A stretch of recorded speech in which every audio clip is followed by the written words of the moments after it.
Shall we all close our eyes as come to the Lord in prayer? Father God, nagpapasalamat kami na bagamat mainit pa rin ang panahon at na bagong oras namin, you brought us dito sa lugar na to para kami ay sama-samang manambahan. Nagpapasalamat kami, Lord, dahil una sa lahat, alam namin, hindi kami nagkakasala before you.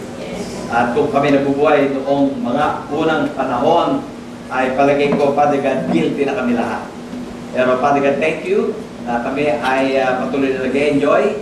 At sa lahat ng pagkilos, paggawa mo, nag-enjoy pa rin kami sa life na to. At naniniwala kami, Lord, na patuloy namin mararanasan na kabutihan mo at ang mga pagpapala mo dahil itong pangako mo sa lahat ng nakay Kristo. Binabalik namin, Lord, papuri. Gawa mo kami sa aming pag-aaral. May your name be glorified. At dalangin namin, Father God, katulad na sinabi mo sa amin, pinangawakan namin, ang salita mo ay hindi babalik na walang bunga. And God's people say, Amen. And Amen. Palakpan natin si Lord, please. Amen. God has been so good. Amen. Hallelujah. Now, past few weeks na nagdaan, if I'm not mistaken, hindi ko lang matandaan kung anong bahagi ng mensahe na binigay ko dito, ay may ginawa tayong pag-aaral. Hindi ko alam kung Sunday, Saturday, or whatever day was that. Pero alam ko lagi bahagi ng pagtuturo ko to na inihalin tulad natin ng mga tao sa mga sumusunod. Ang ilan doon babangitin ko. Number one, inihalin tulad natin ng mga tao, whether good or evil. Amen? Ginamit ko yung salitang good para sa mga mayroong Diyos. At ginamit ko yung salitang evil para sa mga walang Diyos. But let me correct something today. Dapat talaga, pagka ikaw ay may Diyos, dapat good ka talaga. At hindi ka dapat evil. At kung ikaw ay walang Diyos, dapat evil ka. But I've noticed that if you read the Bible, na kung meron masama sa pananaw ng Panginoon Diyos, ay walang iba kundi yung mga religyoso. Amen? You'll notice that the Bible, kung meron mang nirebuke doon, other than Satan, because ang ginagamit na word ay yung pag may nire-rebuke, ay walang iba kundi si Satanas. Kaya nga, without po kayo ng konti ngayon, pag may nasabi ang kapatid ninyo, at alam ninyong ito'y born again, at may nasabi ang pastor, at nagsalita, parang naging kasanayan na ng ilan na, I rebuke ka. Now, don't you ever use the word rebuke to any man of God, any sister, any brother in the Lord. Because ang rebuke ay ginagamit lamang kay Satan. Amen? Nagkamali ang kapatid mo, nagsalita siya ng hindi maganda, at yung sinabi niya ay kontra sa pinaniniwalaan mo, kung may rebuke. On yourself, sa sarili niyo, i-rebuke mo lang, Lord, hindi ko tinatanggap yung sinabi niya, ay sinaniniwala ang salita. But don't you ever rebuke anyone. Amen po ba? In the Bible, kung meron ang nirebuke, ay walang iba kundi ang mga reliyosong tao. Ang Panginoon at binigyan niya ng sabi, salita ng Panginoon, pakinggan niyo sinasabi nila, pero huwag niyong gagawin ang ginagawa nila. So, this is the first thing na ginawa natin noong nakaraan. Sabi ko sa inyo, ang mga tao pwede mong ikumpara sa good or evil. Amen? At pangalawa, I don't know kung binigay ko ito, pwede mo ikumpara ng mga tao ngayon, whether sila'y mayaman or mahirap. Amen? Sa ating panahon ngayon, may kawikaan ng mga tao, at dito sa Pilipinas, nadidinig natin ito. Ang mayaman, lalong may mayaman. Ang mahirap, lalong mahirap. I don't know kung nabasa niyo ang Facebook one time, nakalagay sa Facebook, at sinabi nila na kung ikaw ay pinanganak na mahirap, hindi mo kasalanan. Pag namatay ka, mahirap, kasalanan. At so at Facebook ay nakasulat. At kung i-explain ko in the term na ginamit nila, ibig lang sabihin, palagay ko dito, ay ganito. Pagkabuhay mo, hindi mo naman pwedeng piliin kung sino magulang mo, so wala kang kasalanan kung laging mahirap ka. Pero pag ikaw ay laging mahirap at nabubuhay ka, ibig sabihin, hindi mo ginamit yung potential mo na binigay ng God. God has given us many things at hindi mo ginamit, hindi mo na-discover, kaya ikaw ay nanatiling mahirap, sabi ng Facebook, ikaw may kasalanan. And starting today, papakita mo natin sa ating pag-aaral, ang dami-dami talaga ibinigay ang God sa atin. Ikaw na ngayon ang pipili ng magiging kinabukasan. Amen? At habang buhay tayo, it's not yet late. May pag-asa. Amen po ba? The next thing na binanggit natin noon, sabi natin, ay kinampera natin, kung hindi ka maganda, pangit ka. Natatandaan nyo? Amen? Saan nyo ba ihahalin tulad ng sarili nyo? Ngayon, pagka, okay mag-alala, pag laging Christian na kayo, you are fearfully, di ba? Ano ba yung term? You're wonderfully and fearfully. Kung tatagalogin natin, nilikha ka nakakatakot. Amen. Hello. There was a time, binigay natin sa inyo yung difference ng mga Koreana na kung ikaw pala may pera at may programa, may involved ka sa kanila. Pinakita ko sa inyo ang mga pangit ay napaganda. Ito yung Koreana na pangit dahil kasi sa technology napaganda. Tingin nyo yung sa kanan, hindi kayo maniniwalang sa iyo nung natatandaan nyo. Amen? Pakisabi mo sa katabi mong pangit, may pag-asa ka.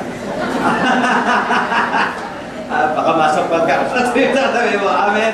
Pakisabi mo na lang, may pag-asa pa tayo. Amen? Another picture that I showed you during that time, ito, Koreana din po ito. At hindi kayo maniniwala na yun. At kung natatandaan nyo, even sa Facebook, nabasa ko, balita din ito, na merong lalaki dinimanda yung kanyang asawang babae dahil nung sila ikasal, ang ganda-ganda ng babae, at ng mga anak, ang pangit na kanya anak. Later niya na-discover, kaya pala pangit yung anak niya, dahil pangit yung asawa niya, napaganda lang. Ewan ko kung nabalitaan niyo yun. Amen? Hello? Kaya nga minsan, kaya ka maganda dahil sa jeans. You're wearing Levi's jeans. The third picture na pinakita ko sa inyo noon ay ito isang another Korean. Ang kanyang mukha ngayon ay napakaganda. Amen? Okay, mawalan ng pag-asa. May pag-asa tayo. Amen? Kung yung pangit napaganda, are you listening? Ikaw na lubang napakapangit, may pag-asa ka. Walang pangit eh, Lord. Amen? And the last but not the least, and this will be my challenge today, is none other than either you're a winner or you are a loser. Amen? Kaya ka loser dahil, and let me announce to you today, na nagpa-apekto ka sa sinasabi ng mga tao, kaya ka loser. That's one reason. At gusto ko ito ipakita mamaya. Loser dahil hindi mo na-discovery ang iyong full potential bilang tao at higit sa lahat bilang Christian. Kaya ka loser dahil mula ng simula hanggang sa ngayon, ang nasa isip mo ay talo ka, mahina ka, wala kang magagawa. Ika nga, sa ginawa natin pag-aaral noon, meron kang tinatawag na crab mentality or slave mentality. At nangyari po ito sa mga Israelita na lumabas ng Ehipto. Sa umaga nito, I'd like to show you na whether ikaw ay good or evil, rich or poor, beautiful or ugly, winner or loser, ang aking itatanong today is saan mo pwedeng ihalin tulad ang sarili mo today? Saan mo ihalin tulad ang buhay mo sa mga ito? At katulad na pinanggit ko kanina, we'll be starting to focus on the things na talaga you'll be able to reach your full potential bilang isang tao at higit sa lahat bilang isang mananampalataya. Hindi po ako naglibiro at sinasabi ko lang po ang totoo na sa totoo lamang, I'm so thankful kay Miles Monroe when he came, when he arrived. Pagkamat siya po'y patay na ngayon, pero si Miles Monroe ay walang sawa na nagtuturo na pinapakita niya na ang lahat ng tao ay may potential para maabot ang isang bagay na nakapaganda. Amen? He was the one used by the Lord, pagkamat siya kinuha na rin ni Lord. Pero maganda yung mga teachings niya, challenging every human being na madiscover nila kanilang potential. Ang kanyang mensahe, kung ikaw ay loser, hindi ka dapat manatiling loser because meron ka pa chance to become a winner. And as far as the Bible is concerned, sa tinuturo ng God, wala hong pangit kay Lord, walang loser kay Lord, walang evil kay Lord, lahat ng maganda na kay God, because that's what God said. Every creation of God is good. Amen? At hindi ko natin binabanggit yung itsura, ang binabanggit natin yung katauhan ng bawat isa. Now, my question today tatanungin po kayo ng isang importanteng tanong. Pagkamat sa prayer ni Pastor Tim, ay ipopokus ko po yung binanggit na kanina sa susunod na linggo na darating. Hindi ko kasi matatapos itong lecture ko. I don't know whether naitanong na po ninyo ang katanungan at kilala na po ba ninyo inyong sarili. Emma, have you already discovered who you are? Amen? Hindi ako magpo-focus ngayon sa who you are in Christ, and that will be my topic next Sunday. Amen? Kailangan ko nyo makita ano ba opinion ng Diyos sa inyo, pero today, ang gusto ko makita nyo, ano ba opinion mo sa sarili? Amen? So the question today, our topic today, bagamat ang title ng ating pag-aaral is none other than You Are a Winner. You're a winner. Amen? Kaya ako ito natanong, dahil kasi pagka nakilala nyo ang sarili nyo, alisin mo muna natin yung Christianismo. Alisin ko muna yung in Christ, which is very, very important. Next Sunday, di-discuss ko, at pupunta muna tayo doon sa ating katauhan, I really find out na kapag nakilala mo sarili mo, ang success mo ay nakataya doon sa kilala mo sarili. Amen? Your success has something to do with this. Pangalawa, kaya ako ito na itanong, because I discovered that even Apostle Paul himself, ay hindi niya kilala sarili niya noong umpisa. Hindi niya kilala.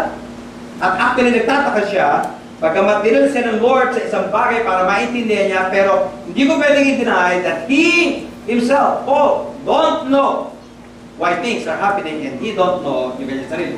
Can I prove it? Can I prove my point? Pabasahin ko sa inyo Romans 7:15 na nakalagay dito, for what I'm doing, I do not understand. For what I will to do, that I do not practice. But what I hate, that I do. Sa Tagalog, sabi ni Pablo, di ko maunumahan ang aking sarili. Dahil hindi ko nagagawa ibig ko, pagkos ang bagay na kinasusuklaman ko ang siya kong nagagawa. I-mention that. Di ko maintindihan ang sarili ko. Sinundan pa ito sa verse 19. Sa verse 19, babasahin ko sa Tagalog, sapagkat hindi ko nagagawa ang mabuting ibig ko, kundi ang masamang hindi ko ibig ang siya kong nagagawa. These are the very words of Paul the Apostle. Siya mismo nagsabi, at naniniwala akong marami sa akin na nandito, kilala nyo sarili nyo, pero sa isang banda, bisa nagtatanong ka, hindi ko talaga maintindihan ang sarili. Mabuti na lang, Apostle Paul, ang siya sumulat tungkol sa biyaya ng Lord, siya mismo nakadiskubre, at gusto ko pakita sa inyo na nadiskubre niya at nalaman niya at dumating siya sa kaalaman tungkol sa kanyang sarili. Pagkamat lahat ng ito ay spiritual. Let me bring you to verse 17 and 18. Sa verse 17, ganito ang tema, ang kasalanang nananahan sa akin ang may gawa ng mga iyon. Meaning, pag binanggit niya ang kasalanan, he was referring sa kanyang sarili na nangunguna sa kanya, kaya siya nagkakamali.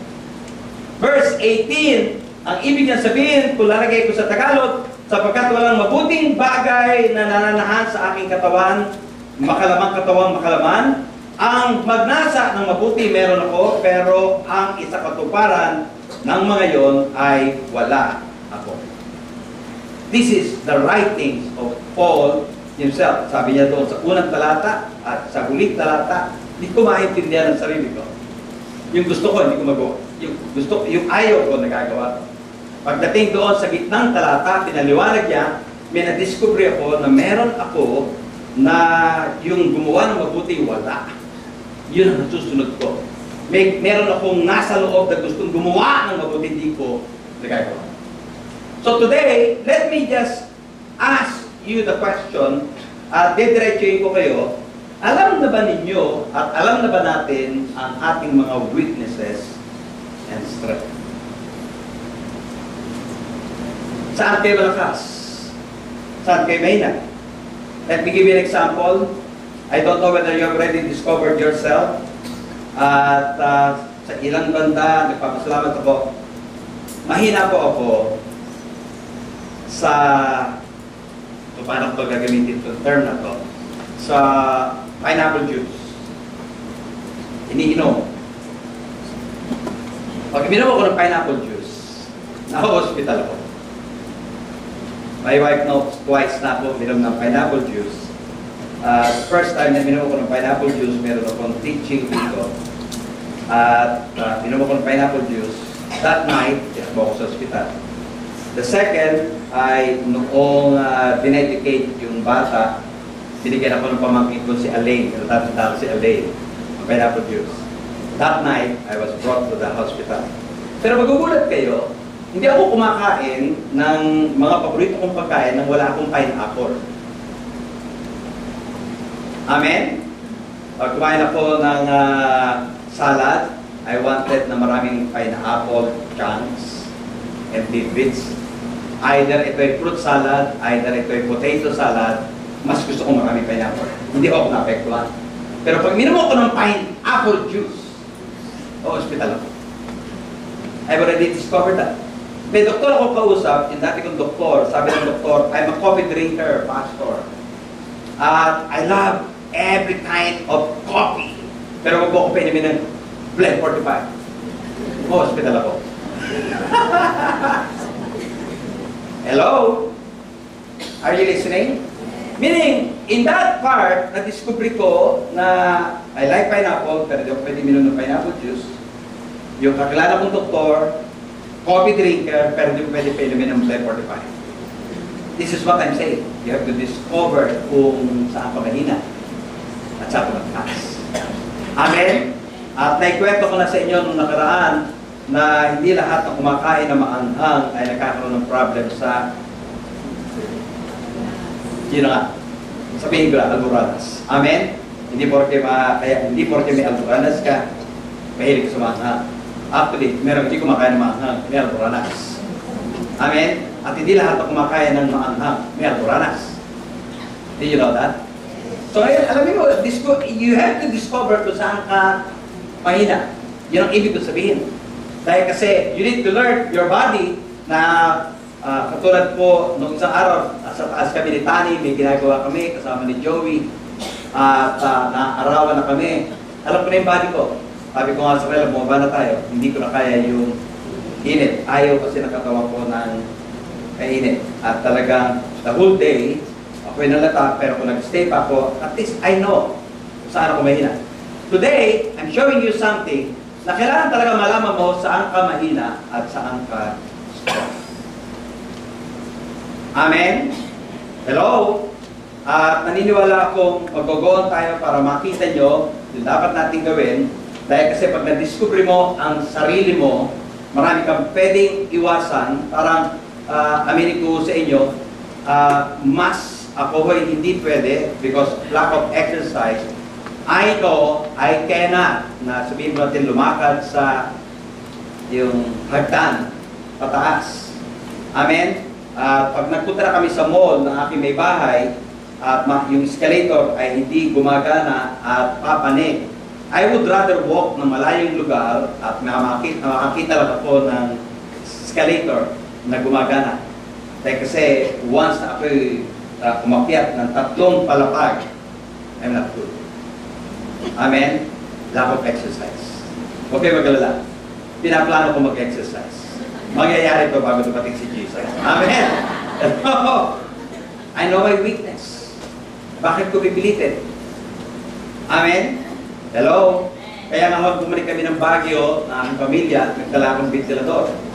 Dahil alam ko hindi ko kaya na nasa Baguio na mainit. At bakit kami ng kapatid ko si Leo pag nagpupunta sa ibang lugar, at sinisigurado ko na titiran ko ay merong aircon. Hindi ako pwedeng walang aircon. Amen? Because I've known already yung aking weaknesses at yung aking strength. Now, isa pang tanong, punta tayo sa spiritual. Alam niyo ba ang old man sa new man na ito ay merong kinalaman para sa spiritual na bagay naman na pag-aaralan natin sa mga darating, pero hindi ko ito ituturo ngayon. Ang importante lang dito, pagka naintindihan niyo ang old man, which is none other than yourself, at naintindihan mo new man, your spirit, then malaking maitutulong nito para ikaw ay maka-abante sa gusto ng Panginoon. Dahil kasi hindi na natin pwedeng i-deny, hindi lang tayo tao. Tayo ngayon ay mga anak ng Diyos. Amen? At para ikaw maka-abante, kanina pinag-usapan natin bilang tao, kailangan alam mo weaknesses mo, strength mo, pero bilang Kristiyano, dapat alam mo human, an old man. Amen? Balik po tayo sa pinaka-lesson natin today. Kilala mo na ba? Sarili. Who am I? Amen? Pastor, masama ba ito? Dahil kasi kanina binagit ni Tim, ni Pastor Tim, na dapat ay huwag ka mag-focus sa sarili mo, dapat mag-focus ka sa kung sino ka kay Kristo. Now, I have my point kung bakit ko itong situro sa inyo. Let me give you a passage at masasya kayo, binasa na natin ito, tinuro ko na ito, tinuro na ito na inyong Kuya Tim. At dito sa passage na ito, sabi ni Jesus, when Jesus came into the region of Caesarea Philippi, he asked his disciples saying, who do men say that I, the Son of Man, am? Siya mismo nagtanong, anong sinasabi ng mga tao tungkol sa akin? Sundan po natin, sabi ng mga tao, so they said, some say John the Baptist, some Elijah, and others Jeremiah, or one of the prophets. He said to them, or to Peter, but who do you say that I am? At alam natin ang sagot ni Peter. Simon Peter answered and said, you are the Christ, the Son of the living God. Tinanong ni Jesus ang kanyang mga disipulo. Balik tayo sa talatang yon. At ang tanong ni Kristo, who do men say that I, the Son of Man, am? Kung si Kristo nagtanong kung ano sinasabi ng mga tao patungkol sa Kanya, it means, hindi mo samang itanong kung ano pagkakilala ng mga tao tungkol sa iyo. Dahil kasi siya nagsabi, ano sinasabi nila sa akin? It's nothing wrong. It's not wrong to ask people. But, kaya lang, take note, ito yung magiging message natin ngayon. Hindi ka dapat dependent sa sasabihin ng tao sa iyo. Pangalawa, hindi ka dapat naapektuhan sa sinasabi ng tao sa iyo. Amen? Pwedeng maganda sasabihin nila sa iyo, pero maraming pagkakataon, pangit ang sasabihin nila sa iyo. And I wish, I hope, hindi ka nagpapa-apekto. Dahil maraming mga tao kaya hindi nakaka-abante dahil na-apektuhan sa sinabi ng tao. Tama po ba? Hello? Kaya hindi mo nararating yung dapat mong marating because ikaw ay nakasalalay sa sinasabi ng mga tao. Nabalik tayo dito sa pinag-aaralan natin. Nagtanong si Kristo, ano ang sabi ng mga tao patungkol sa akin. In John 14, sinagot siya, ikaw daw si John the Baptist. Pangalawa, ikaw daw si Elijah. Pangatlo, ikaw daw si Jeremiah. Pang-apat, ikaw daw ay isang propeta. Amen? Pinapakita ng talatang ito ang isang bagay, importanteng bagay. Anong importanteng bagay? When a person's knowledge of Jesus is incomplete, it will result to nothing.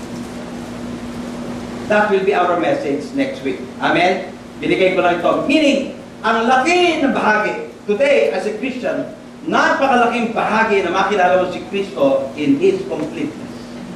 Amen? May sakit ka, makilala mo siya as your healer. He is your healer. Amen? So, paano kung hindi mo siya kilala as your healer, kilala mo siya as provider, then you will experience His provision sa life mo. Amen? The saddest part, na pinag-aaralan natin ngayon, ang pagkakilala nila kay Kristo ay isa lamang propeta. Pero nung tinanong si Pedro, ang sagot ni Pedro, sabi niya ni Kristo, who do you say that I am? Ang sabi ni Kristo, you're the Christ, the Son of the living God. At alam niyo ang resulta nito? Because Peter mentioned na itong tinanggap niya ay revelation kay God. God spoke to him. Ano sabi ni Jesus sa kanya? Blessed are you, Simon Barjona, for flesh and blood has not revealed this to you, but my Father who is in heaven. Ano nangyari kay Peter? One, he was blessed. Amen? Number two, his name was changed from Simon Barjona to Peter. At anong ibig sabihin ng Simon Barjona? Dayami. Ano ang Peter? Rock na hindi natitinag. Ano ang pangatlo? Sabi ni Jesus, I'll give you the key of the kingdom. Ano ang pangapat? No gates of hell shall prevail against you. Meaning, pagkakumpleto ang pagkaintindi mo kay Christ, definitely, magkakaroon ng magandang resulta sa buhay mo. Amen? Again, let me repeat what I've said earlier. Hindi po ito yung topic natin for today. Next Sunday, doon po ako magpo-focus. But again, my topic is this. Who am I? Amen? Kailangan na po ba ninyo ang sarili ninyo? Alam mo na ba kahinaan mo, kalakasan mo, alam mo ba magagawa mo, alam mo na ba ang potential mo. Amen? I pray na hindi mo kilala ang sarili mo because of horoscope. Amen? My daughter sabi sa akin kanina, that Virgo ba ikaw? Virgo. Ako, tawag ko sa ano ko. Capricorn, ano ba? Scorpio! Amen? I know. At binabasa ko to sa katuwaan, pero hindi ko ito binabasa para paniwalaan. I'm giving you information. Hindi ako naniniwala sa araw na ito, huwag ka lalabas, mamalasing ka. Hindi ako naniniwala doon. Amen? Hello? Amen? Na may mababasa ko na tayaan mo ang mga even numbers para nalabas sa loto. Hindi ako naniniwala doon. Amen? So I just hope na hindi mo kilala ang sarili mo because of the ano ba tawag natin ito? Horoscope. At minsan, may nakita ko, sabi nila, naglagay sila ng mga, sabi nila, ang January ito, pinanganak ng January, sexy. Ang pinanganak daw ng February, hot. Ang pinanganak ng March, musician, April, player, May, awesome, June, karing. Karing. July, palies, I doubt. I don't agree. Amen. Ang August, gorgeous si George. Kaya pala, doon pala kinuhin mo ako ng George. Ano? Amen. August. Amen. September, genius. October, charming. November, honest. December, attractive. Hazel, attractive.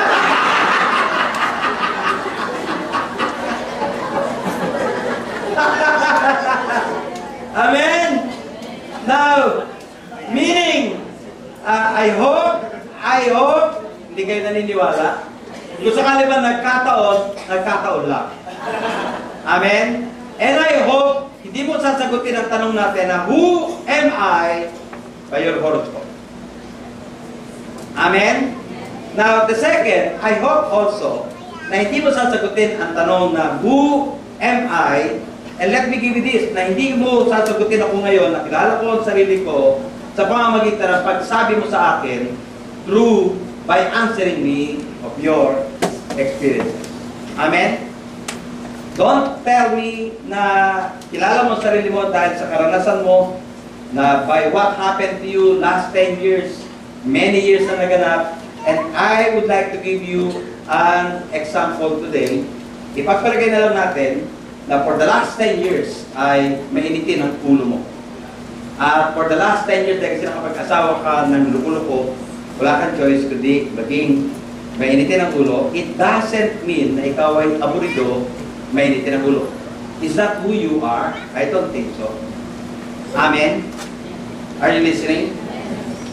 My answer to you is that hindi ka aburido, hindi ka mainitin ang ulo, hindi ka yung hard-headed. No, I'm telling you, pastor, kung hindi ako talaga hard-headed at hindi ba itin ulo ko, ano dapat yung gawin? Punta tayo sa law. Kailangan deliverance. Punta tayo sa grace. Kailangan malaman who you are in Christ. Amen? Now, kung talagang sobrang lala ng kaso mo, balik mo na tayo sa law.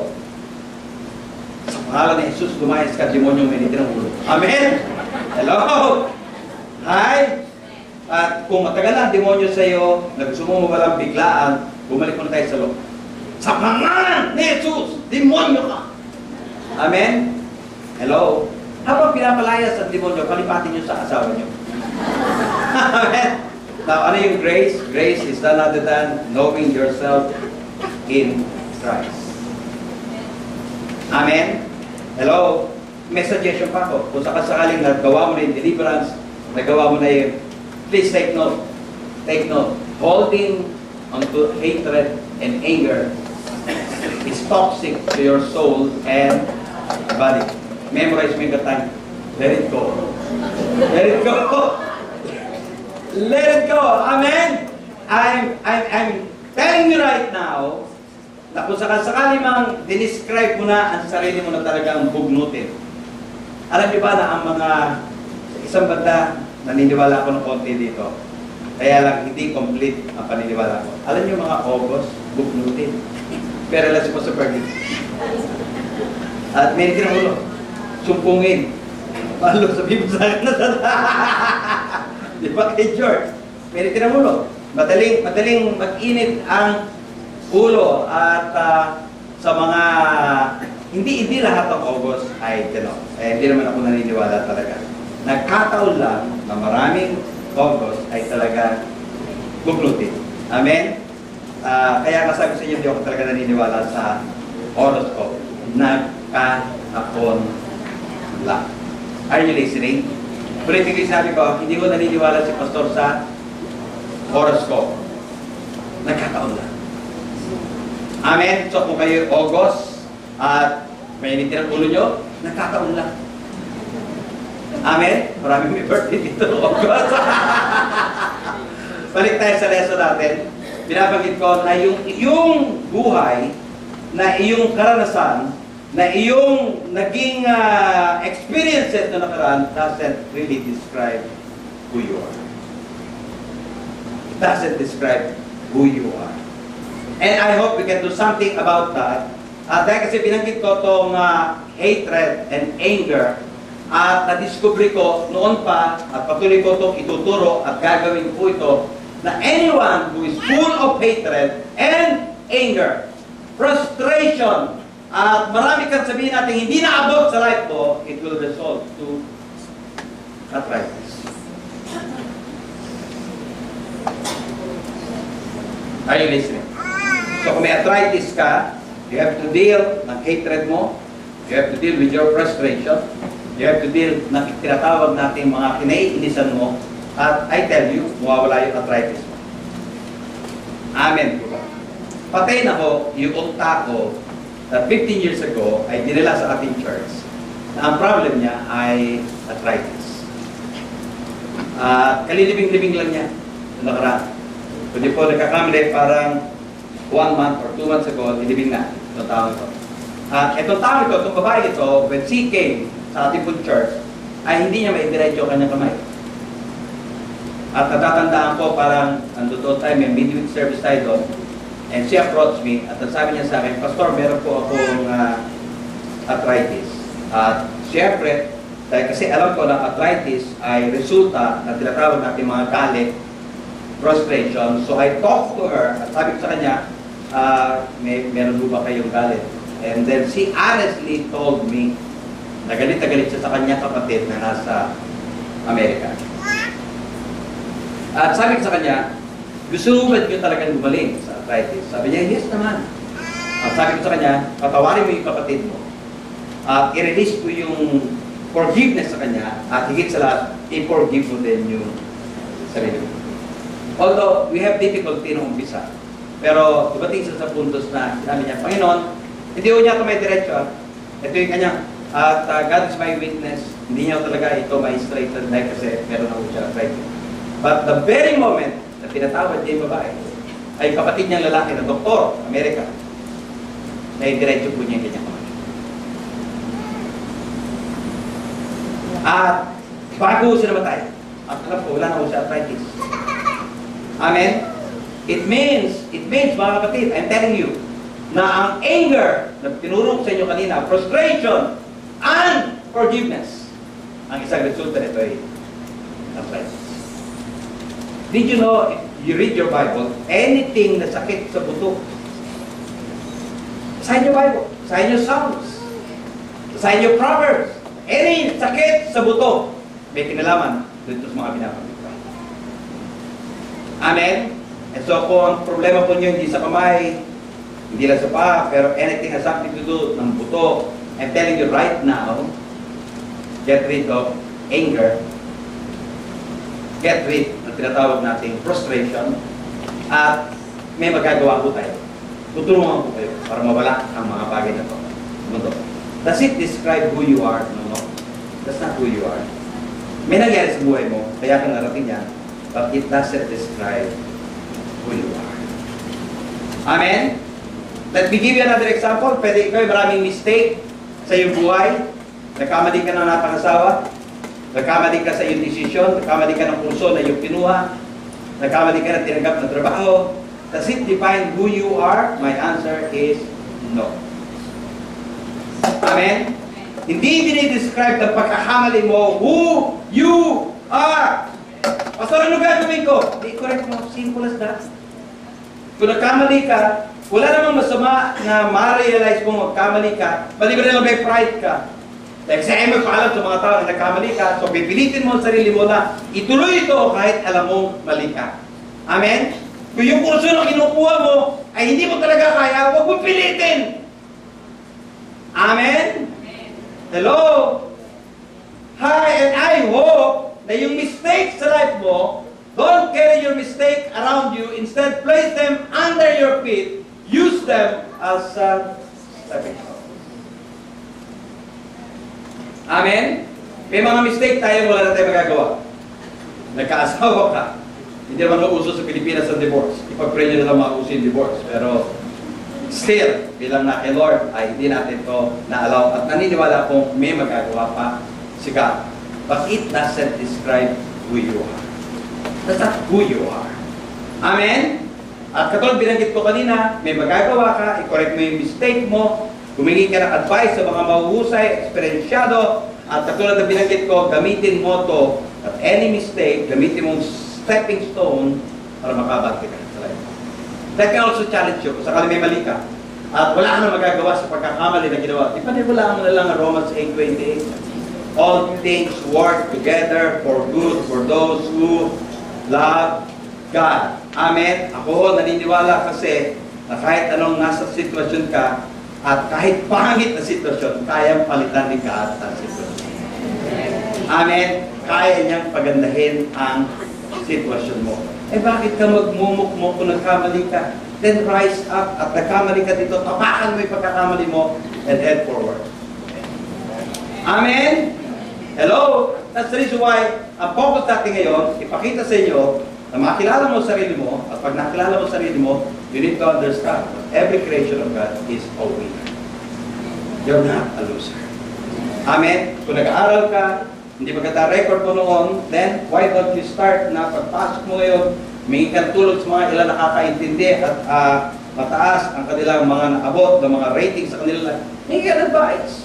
At magkaroon ka ng goal sa life mo, this time, i-hit you yung number 1. There's nothing wrong with that. Amen?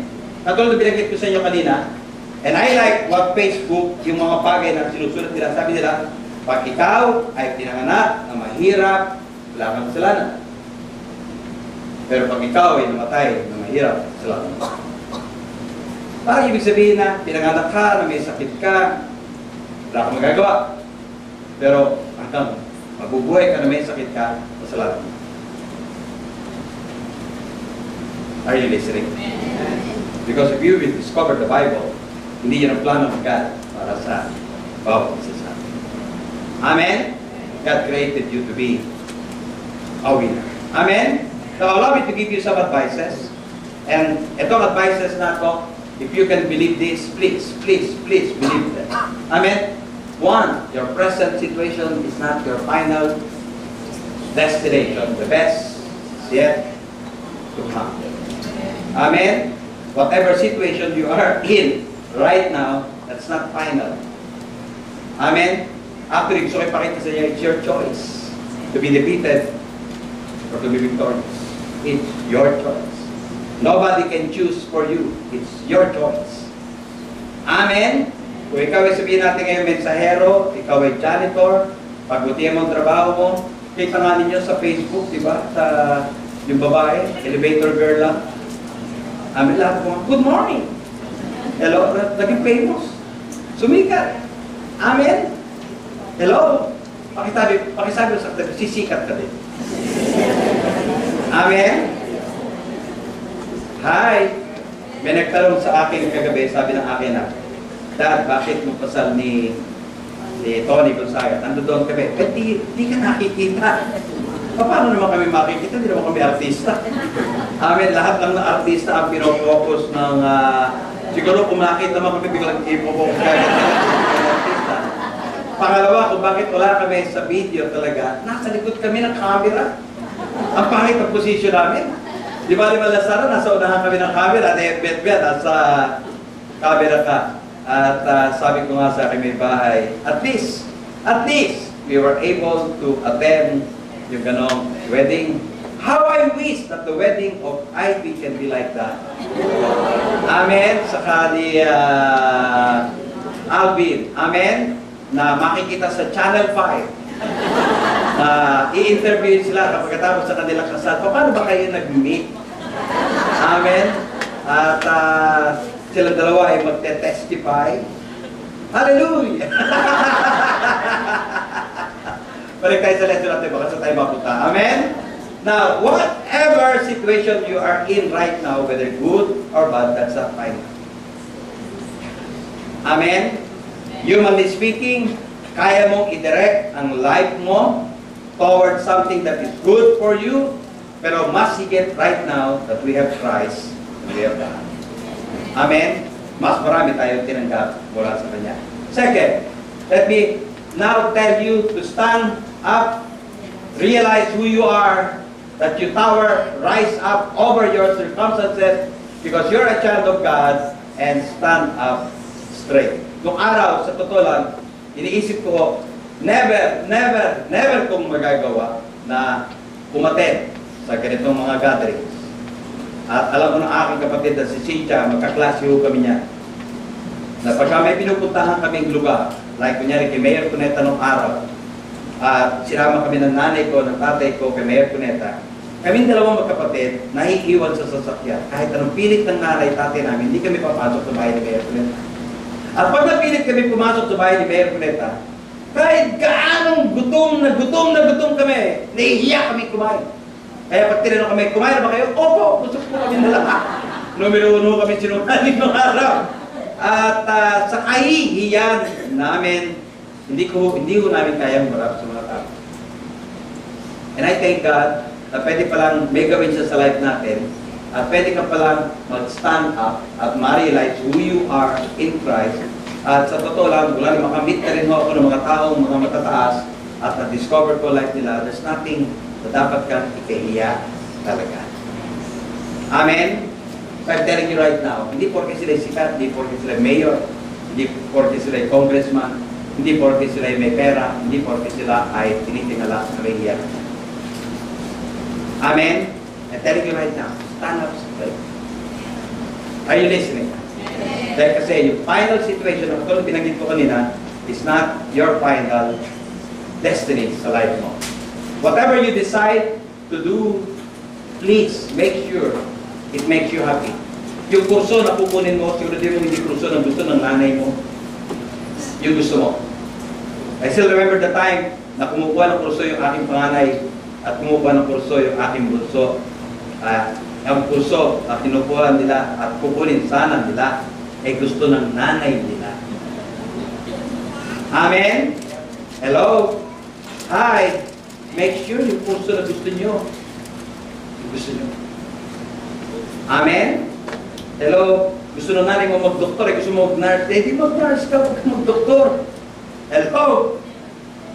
Are you listening? At mga nanay, yung mga nandirito, huwag nyo pilitin ng mga anak niyo.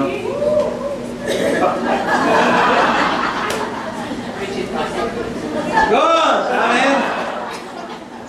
Parang katulad na rin pag kami nagustuhan ng anak ninyo na ayaw ninyo.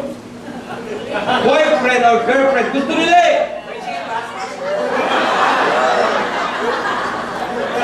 Pigilan nyo! Kung may nagustuhan ng mga anak ninyo, huwag nyo pipigil. Amen? Una sa lahat, hindi kayo makikisama. Sila. At pangalawa, ang puso nila tumibok, hindi ang puso niya. Amen? Hallelujah! Glory to God! Let me give you your goal. Dapat maging goal mo bilang tao to, hindi to Christian. Amen? My goal is not to be better than anyone else, but to be better than I used to be. Amen? And please take note of that. Dahil naniniwala po ako na kung ikaw man ay defeated today, you should not remain defeated. Dapat magkaroon ka ng goal sa life mo. Amen? Umangat ka ng konti. Amen? Kung ikaw sabihin natin, kayo magkakaklase, 50 kayo magkakaklase, At nung dumating na yung rating, kung pang-ilang ka, pang-50 ka. Amen? Kaya nyo magkaklase. Parang tulad ni Leo nung araw. Tatanap si Leo. Lumaban ng declamation. Amen? Declamation si Leo. Third prizer. Di ba Leo, no? Tatlo na. Amen? Well, aim high. Para sa ganon, sa totoo lang, ako naniniwala that God will provide it for you. Hindi pwedeng hindi. Amen? Let me also remind each and everyone, it's not what happens to you in life that matters, it's how you respond to what happens to you that makes a big difference. Amen? Meaning, may kinalaman nato sa respond mo. May problema ka, ang pinaka-importante, respond mo. Ikaw ay sabihin natin natanggal sa trabaho. Minsan, sabihin natin na medyo ka naman ba't ka malulungkot. Ang respond mo ang pinaka-importante. May sakit ka, nagkasakit ka, yung iba hindi nagkasakit, ang pinakamahalaga yung respond mo. Amen? Ano ba magiging attitude mo sa dumating sa buhay mo? Let me also continue to suggest, mga kapatid, don't do something permanently stupid because you are temporarily upset. Amen? Hello? Hi! We face this kind of life na umuulan, umaaraw. Natatanggal ka din. Napagalitan sila, napapagalitan ka din. But what makes the difference is none other than your attitude. Amen? Nasa atin naman yun eh. Nasa inyo yan. Amen? It's your choice. Amen? Every human being faces problems and difficulties sa kanilang life. Ang aking gagawin, I will never allow, sabi ni Morris Cerullo, any circumstances to hinder me from seeing God's ability. Amen? If you can believe, please believe with me that the best yet to come. Don't allow your life to become dull. Keep dreaming, hoping, and planning. And second, stand in faith. Even when you're having the hardest time of your life. Sama pa natin, please dare to dream big. Refuse to accept failure starting today. Nasa sayo. Amen? Nasa sayo. Ako, alam ko, bilang tao, pinag-uusapan lang po natin, iba pa kung ikaw ay Christian. Amen? Pinag-uusapan lang natin ang pagiging tao, kaya pala eh. Kaya naman. Mas lalo ngayon na ikaw ay Christian. Amen? In which yung magiging focus natin sa mga darating na araw. Please say with me, refuse to accept failure. Amen? Please, refuse to accept failure. Amen? Kung meron mang failure sa life mo, nasa sayo, tatanggapin mo. At kung sakasakali nagkaroon ka ng failure, move forward. At naniniwala ako na God will help you para maayos mo ang life mo na hindi na maging failure. Amen? Now, tatapusin ko na ho. Kasi mahaba ito. Tanong natin kanina, who am I? Tanong ko kanina, do you answer that by your experience? My answer is no. Amen?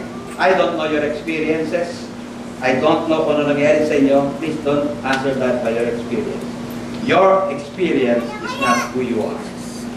Amen. Pwede niyong baguhin ang inyong karanasan. My second question is this. Kilala mo ba ang sarili mo today sa pamamagitan ng sinasabi ng ibang tao? Amen. Masyado ko ba dependent sa sinasabi nila? Alam niyo sa totoo lang, maraming mga tao hindi nag-church because of what they heard, what they see. Amen? Iba hindi na nagpapatuloy because of what they heard somebody say. Ang iba kaya hindi nakapag-go on because meron silang nadinig na naka-apekto sa kanila. At pinakamasaklap sa church pa, madalas. Maraming nangyayaring ganito na dapat hindi niya nadinig niya. Yan ang pinakamasaklap na nangyayari. And I hope, I pray, na magbabago din ang ating iglesia. Ating iglesia, ibig sa magsasabi ng mga salitang mga masasakit. But this time, gagamitin para mag-encourage na mga tao. Are you listening? So today, I'm challenging you, huwag mo makilala ang sarili mo dahil sa sinabi nila Let them know today. Please, take my advice. First of all, they don't know you. And second of all, they don't know you. Amen? Are you still with me? They don't know you. At please, take note. Ito mga binibigay ko sa inyo, alam nyo, mga nakuha ko sa Facebook. At tuwa ko. At alam ko, iba dito na-encounter nyo. At napakaganda nito. I like this one. Kahit anong sabihin nila sa sarili mo, huwag kang magpapa-apekto, tandaan mo, mas kilala mo ang sarili mo kaysa sa bata. Do you agree? Yes. Tama po ba? Yes. Hello? And I'm telling you right now, even church people will be used by the devil para madawag ka. Amen? Hello? At ako, kung sakali nagamit ng demonyo, humingi ako tawad sa inyo. Amen? And if there are many cases, many times na any leader, any member of my family na nagamit ng demonyo, I'm asking your forgiveness. Dahil naniniwala kung hindi dapat ito mangyari. You will experience rejection many times. Some people are going to reject you simply because you shine too bright for them, and that's okay. Keep on shining. Amen? Never explain yourself to anyone because the person who likes you doesn't need it, and the person who dislikes you won't believe it. Paano, pastor, ko okay na chismis? Take note. Ang chismis ay ginagawa ng mga taong galit sa iyo, ginakalat ng mga taong luko-luko, at pinaniniwala ng mga taong makikitid ang ulo. Do you agree? Amen? Hello? What if you are treated badly? If someone treats you badly, just remember that there is something wrong with them, not you. Normal people do not go around destroying other human beings. Pastor, ano gagawin ko ngayon? Number one, let me suggest, do not focus on what others say about you. Pag constructive, consider. Pagka negative, reject. Amen? Number two, forgive them. If there was anyone na ginamit para ma-hurt ka, forgive them. Pastor, bakit ko mapatawarin? Actually, it's not for them, it's for you. Sabi nga nito, kasabihan ito, forgive others not because they deserve forgiveness, but because you deserve peace. Amen? And do not allow them to take your joy. Nagsimba ka, joyful ka, uuwi ka, malungkot ka, may natinig ka. Do not allow it. No one has the right para tanggalin ang joy sa iyo. It's your choice. Sabi nga rin sa kasabihan, joy is proof that God is a part of your life, for in His presence is fullness of joy, and don't let anyone take your joy from you. And please, number four, do not blame anyone in your life. Kaya ako dito sa church dahil sa kanila. Please, no. Eh, di ako nagpatuloy sa gawain dahil sa kanila. No! We cannot blame anyone. Amen? Ang dapat talaga i-blame ikaw lang. So what? Kung ginamit yung mga tao sa nakapagsalita, well, somehow ginamit, pero actually, it's your choice. Kaya ako, again, sa Facebook, nakalagay, never blame anyone in your life. Good people gives you happiness. Bad people gives you experience. Worse people gives you lesson. And the best people gives you memories. Now, naitanong na po ba niyo?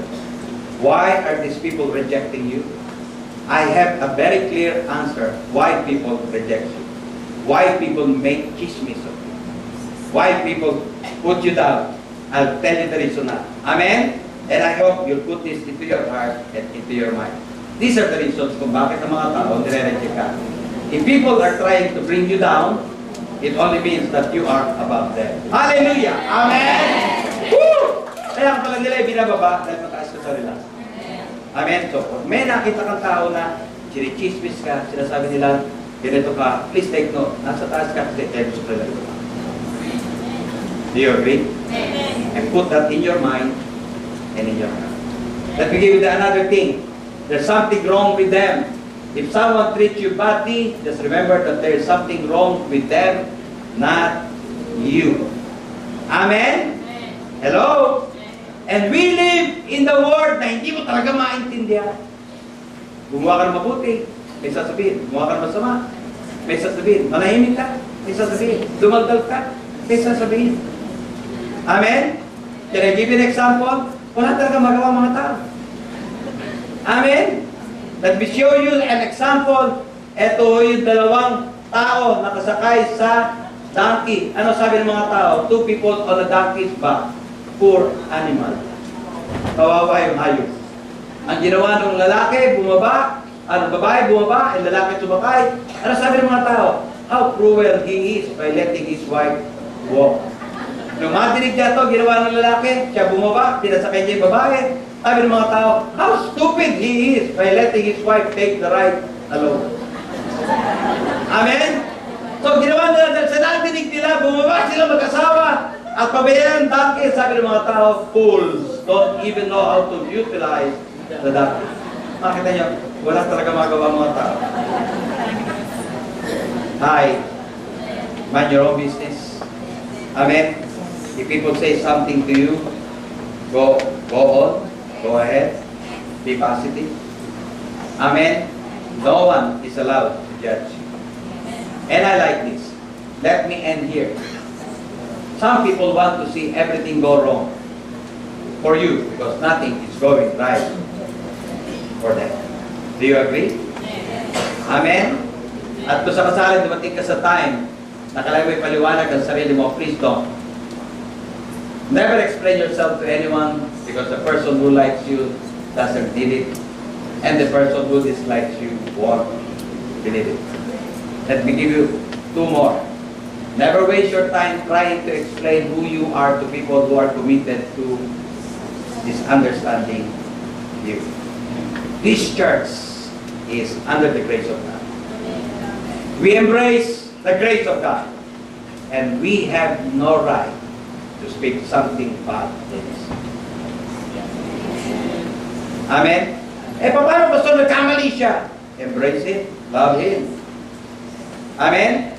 At kung sakali mo talaga nagkakamali, ipaubaya natin sa Diyos. And finally, don't allow anyone to judge you. No one has the right to judge you because no one really knows what you've been through. They might have heard stories, but they didn't feel what you felt in your heart. My question today is this. Kilala niyo ba ang sarili? Amen?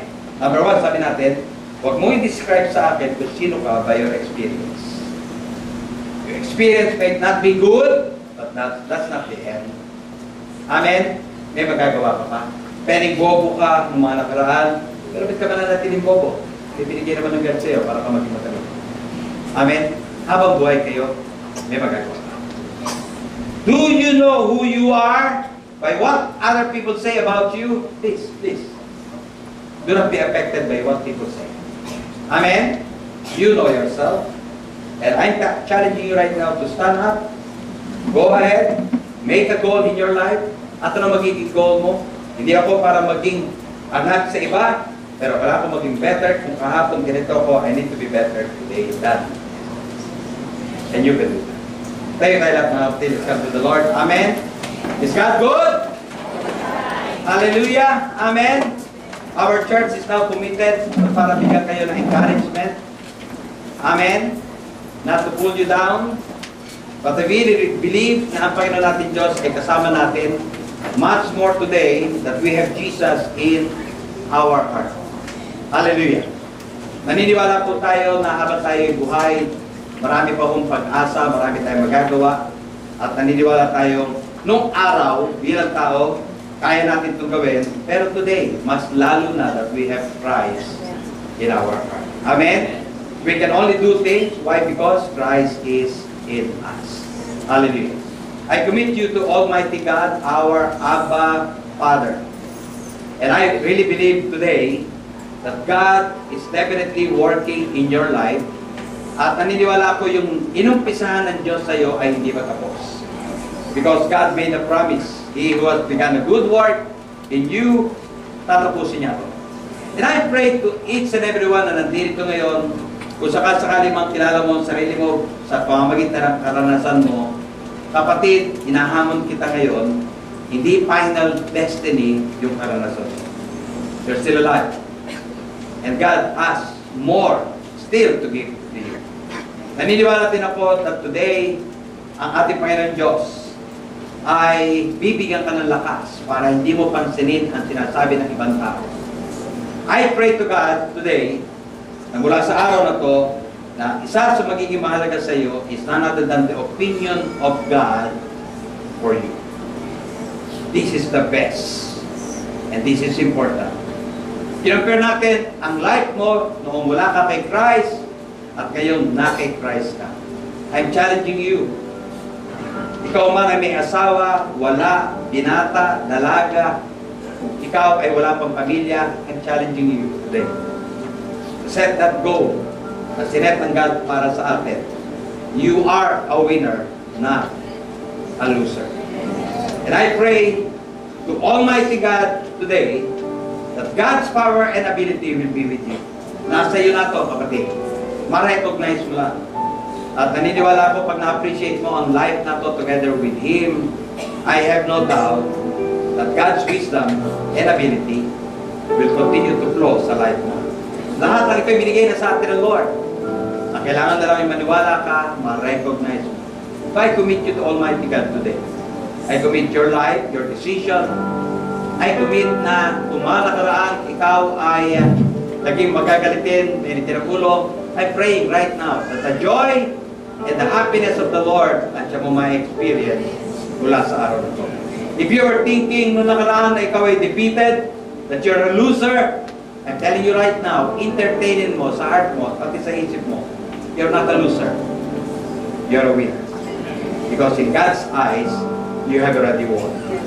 Father God, salamat na maraming sa umaga nito for being with us.